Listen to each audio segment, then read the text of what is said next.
This, we're here today, and with me in spirit, as I am with him, is my colleague in Connecticut, William Tong, a Brown University graduate who also likes to fish in Rhode Island waters. So I know he is here in spirit. As I said, I am with him. We're here to announce today the filing of a lawsuit against the Trump administration here in Providence Federal District Court. In connection with the administration's abrupt shutdown of the Revolution Wind project off the coast of Rhode Island in late August, August 22nd, to be exact. You know, when I thought about why we're bringing this lawsuit, it's really a story of numbers that have already been reported by all of the media members in this room. We know how much energy it's going to generate. Clean, reliable, renewable energy, 704 megawatts, 400 for Rhode Island, 304 for Connecticut. It'll power 350,000 homes. It will enhance the reliability of our grid. I thought it was extraordinary, as I said, I believe last week when I spoke on this issue in Newport, dressed slightly differently. That it was extraordinary that ISO New England said what it did about how important this project is to the reliability of our energy grid when the need for energy is at its peak. And that's probably explained in some way by the fact that because of AI that I have mixed feelings about, and other things, our demand for energy is increasing where it had been stable for some time. So this is a project that is important, beneficial, clean, renewable. And I think most importantly for purposes of this lawsuit, it is a project that is 80% done. This is not a project that is one of conception. It's not one where plans are drawn on paper. And I want to be clear, from where I stand, those projects are really important. And we have begun, if not built, an industry here in Rhode Island that can continue to grow and provide jobs for Rhode Islanders and build our economy. And through the building of that economy, fix a lot of the problems we're facing here in Rhode Island. Better, higher paying jobs mean better access to health care. It means better access to housing.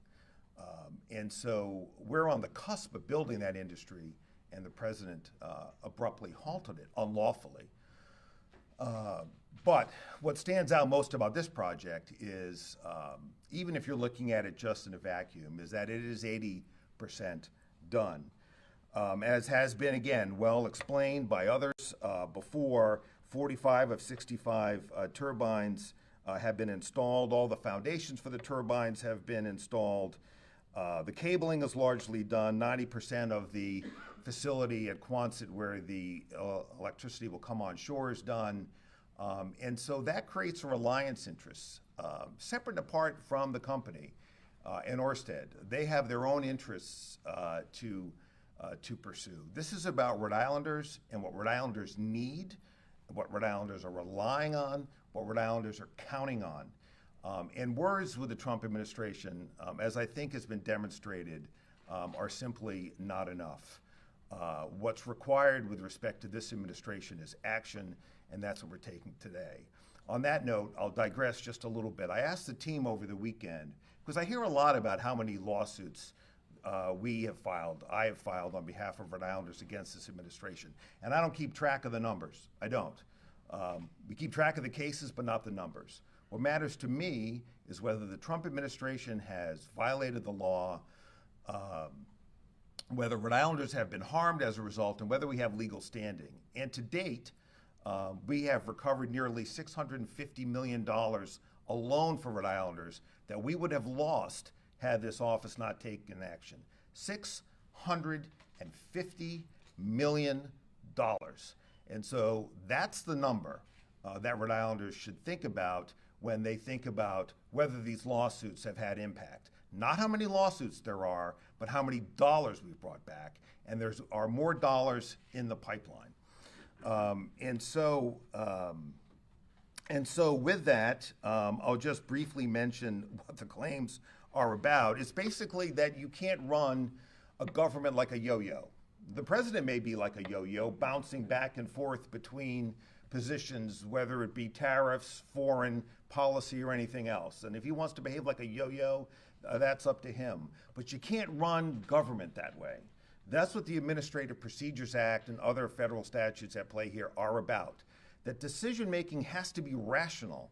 And it has to be rational because not only do Rhode Islanders, but industry relies on predictability and rationality. Stopping this project at this point in time is hardly rational. It's just the opposite. You know, it reminds me a little bit of the work we have done here in the office, led by the great team behind me, Sarah Rice in particular, involving the CRMC and things like Champlain's, where state agencies don't follow our own Administrative Procedures Act and make decisions and put their findings on the record so that they can be reviewed by a court. That's how agency action is supposed to work. You make a decision, you explain why you made the decision, you explain how the law and the facts come together, and then a court can review it. You don't just take agency action by saying, this ends now. And whether Pam Bondi is saying that in the context of immigration enforcement or that Trump is effectively saying that here, that's not the way government works. It's not run like a yo-yo.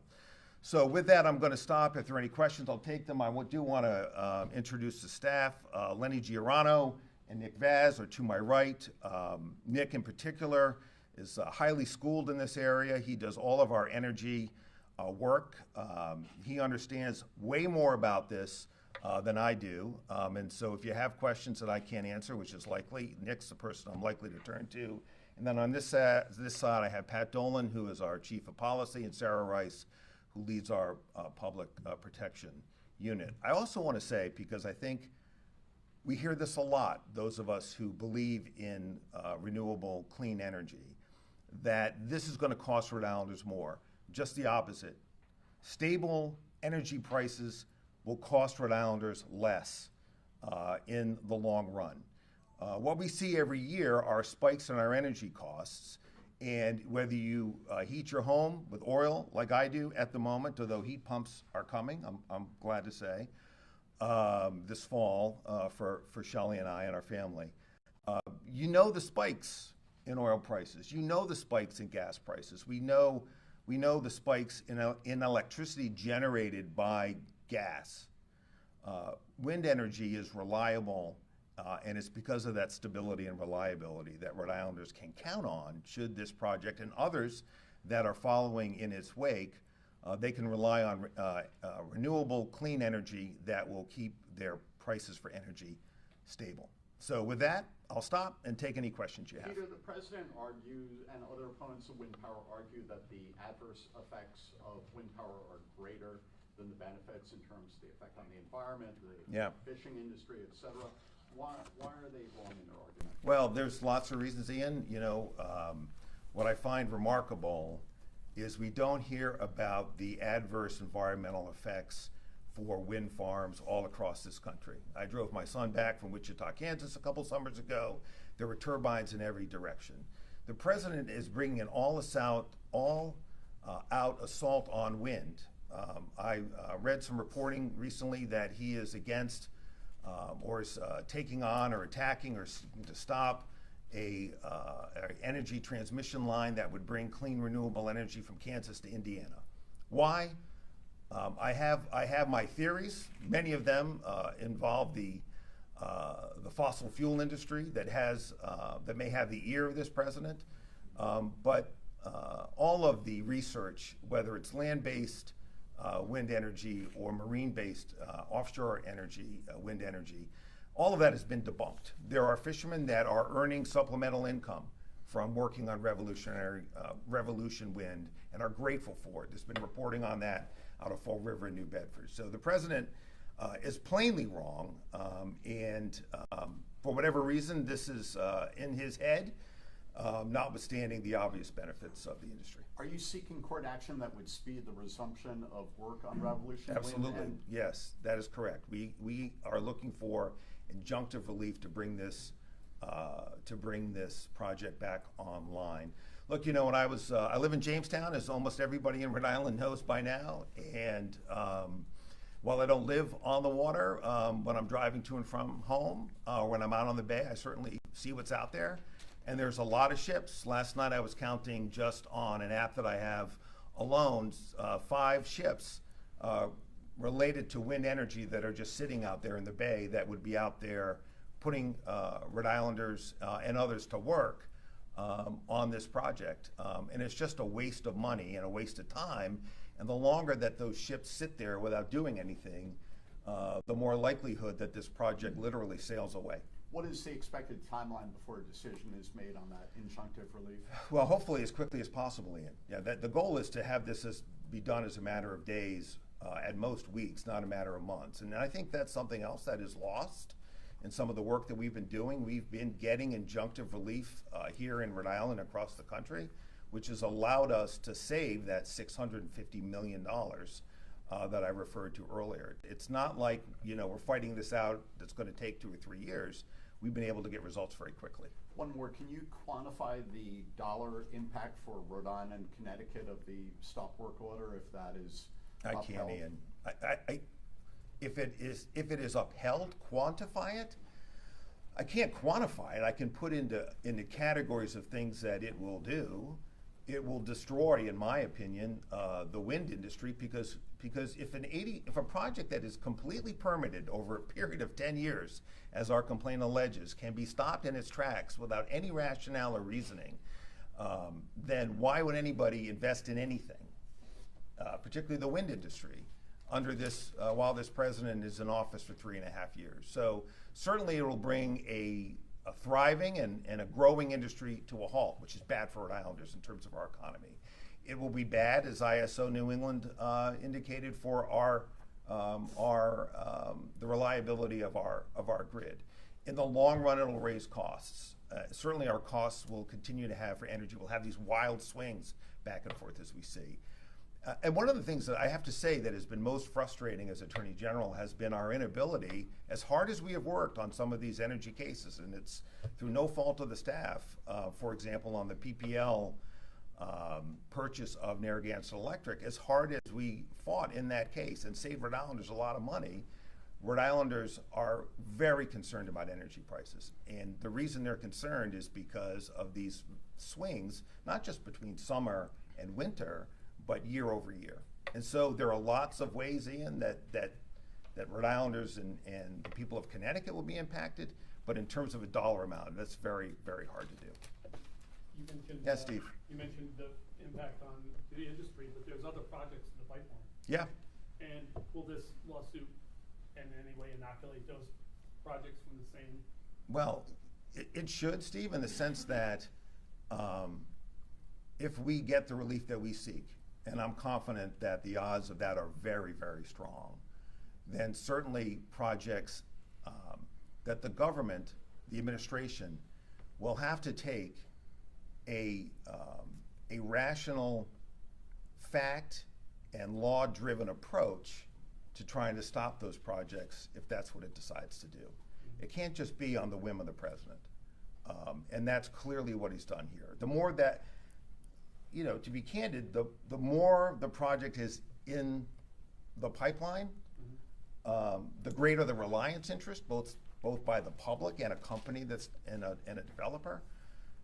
So just looking at it from a lawyer's point of view, what makes this case, in my view, particularly strong is how much work has already gone into it. The farther you come away from that, the more it becomes a matter of policy. Nevertheless, the law allows for the development of clean, renewable energy offshore. It's been the law passed by Congress since 2005, and the president can't just ignore that law. So certainly developers who are applying or have already applied have rights under existing law. This is just a particularly strong case, in my view, given how much investment there has already been and the extent of the reliance interest by the state. the states in this particular case, both Connecticut and Rhode Island. Hi, Ed. Yes. Can you talk more about that on reliance interest? Because you're saying that you shouldn't run government like a yo-yo. It's 80% complete. But what's the legal argument? What is the law require him to do at this point? Sure. So I alluded to that earlier, Ed. What the Administrative Procedures Act requires, and as our complaint lays out, is rational decision making. The opposite of operating like a yo-yo. So what do I mean by a yo-yo? Today yes, tomorrow no. With no explanation as to why today it's yes or tomorrow it's no. I'm assuming everybody knows what a yo-yo is, but I'm older than many people in this room. So for those of you who don't know, it's a little thing a round thing that goes down and then it comes up. And it goes down and it comes up. And the president, the way he does business isn't even that reliable. It could go down and then up and then halfway up and then halfway down. The point is, what the law requires is that when an agency like the agencies we have sued here make decisions, they have to be based on the law and the facts. And there's nothing about this decision that's based on the law or the facts. So what do I mean? There's nothing in there about why the project was stopped. There's nothing in the stop work order. There's nothing in there about anything done by the developer that violated the terms of the permit.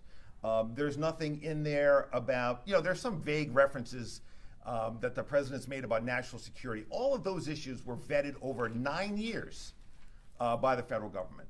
So this is the classic yo-yo decision-making process where for 9 years there was a pathway to yes, and then on August 22nd, the yo-yo came back up and it was no.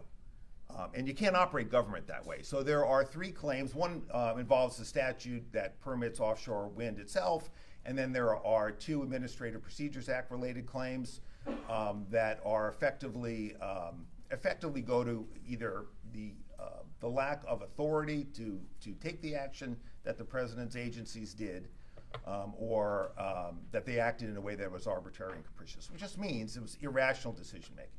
And do you see this ultimately being resolved with a legal solution or a political solution? The governor's asked to have a face-to-face with Trump. Yeah, well, you know how I feel about that. I mean, I just don't think with this administration that anything other than giving them a downside changes behavior. And that requires action. I mean, you can get up and talk for all you want, but unless you do something, this president's not going to change his behavior. I know a bully when I see one. I've talked about this before. And that's what this president and his administration is. I think the difference between Trump 1 and Trump 2 is not only the president was a bully then, he's a bully now. The difference today is he's surrounded by bullies. I have to say, when someone sends me a letter that says this ends now, my reaction is to laugh at it. That's not inviting a conversation. What that's inviting is surrender, and I'm not wired for surrender. Yes? As we've all known for a while, this project's 80% complete. Have you seen a project of this magnitude in size stopped this far along before? No. Anything else? Yes? I know there's also the legal action that's being for offshore wind in general before the court in Boston today. Yes. Why not just fold this in as another kind of exhibit? Well, I think it's more than an exhibit, frankly, but I understand what you're saying. We wanted the court to know. We wanted Judge Young, who taught me evidence, by the way, at Boston College many years ago. I have a lot of respect for Judge Young. I think he's a great jurist, frankly, and was a hell of a teacher. But this is a different case. This is a case that involves a specific project that impacts Rhode Islanders and the people of Connecticut very directly. And so, in my view, it's important that we get a lawsuit on file here in Rhode Island directly involving this project, so that there wouldn't be any confusion as to what this lawsuit is and isn't about. Yes, Ed? The New York Times reported yesterday that federal agencies are joining this battle against wind power, and one of them is HHS, looking at, I wanted to get your thoughts on HHS looking at the electromagnetic fields. No, I thought it had something to do with vaccinations, Ed. As many of you know, my wife's a healthcare worker, and just to divert for a little bit, this notion that vaccinations for children, it might be optional or will be optional in some states, is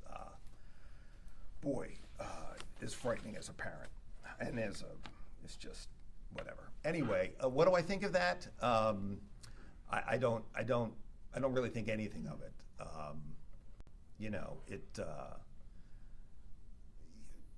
Like many things,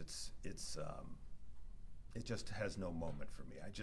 I look at the law, I look at the facts, I look at what the situation is, and we're going to bring our lawsuit, and the other side is who the other side is. I don't really know what all that's about.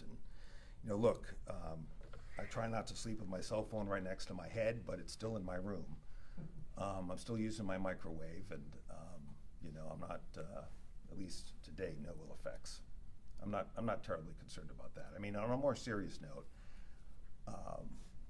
if I had my friend, the professor from Brown, who I don't think is here, who was with us in Newport, all of these claims are, if you will, trumped up claims to try to divert attention from what's really at stake here, which is a source of clean, renewable, reliable energy in the context of a project that's 80% done. And we shouldn't be distracted by fanciful notions of threat. And I have to say that if all of a sudden there are concerns, then I have real questions about the ability of an agency that looked at this project for 9 years and never once voiced those concerns before. This is about political change at the top, not civil service work throughout an agency. And it's always dangerous when, look, there's a role. I've been in the Department of Justice. There's certainly a role for political appointees. I was one as the U.S. Attorney. But those political appointees in the past have always had a healthy respect for the subject matter experts. In this administration, that healthy respect is plainly gone, and Rhode Islanders and Americans are being hurt by that. I want to thank my friends in labor who are here, so thank you. I want to thank my friends who care about wind energy, who are also here. More broadly, this is about all Rhode Islanders and what's best for them. And I believe that the way to protect their interests is by taking action. I'm grateful to the team who's worked really hard, to put a case like this together. Our colleagues in Connecticut and this team behind me and others worked really hard over the last 10 days, and I'm grateful for their work. All right, anybody else? If not, thank you so much for coming. Good to see you all. Thanks, team.